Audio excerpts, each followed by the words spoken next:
Important, of course, that we think about World Press Day this coming Saturday as we proceed in this important format today. You know, we all know that human rights in Vietnam remain a dire situation, but not everybody in the United States realizes how serious is the issue of free speech and free press in that repressive country. It's worth noting that Reporters Without Borders, an independent group, has ranked Vietnam 174th out of 180 countries in terms of their poor performance. They're behind only Sudan and Iran, and only one spot ahead of China. Last in Southeast Asia in terms of repression. And here's what, and I'll read the quote, what the Reporters Without Borders said. Quote, Vietnam has stepped up information control to the point of being close to catching up with its Chinese big brother. Independent news providers are subject to enhanced internet surveillance, draconian directives, waves of arrests, and sham trials. Vietnam continues to be the world's second largest prison for bloggers and netizens.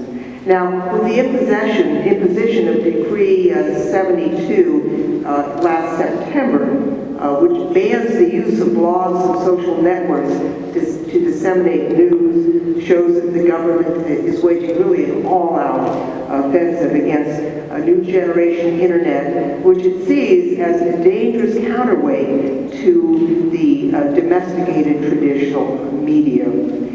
Vietnam, with its horrible record, also has attracted the attention of the Commission on U.S. International Religious Freedom, and in its most recent annual report, it identified Vietnam as a Tier 1 country of particular concern. Now, Loretta has mentioned the 3 bloggers cited who were detained and were not permitted to come here today. You know, the communists in Vietnam are trying to keep them from speaking out, but I think the irony is that their oppression of these 3 bloggers has actually highlighted their voices. It's highlighted their voices because of you and because of what we will do today.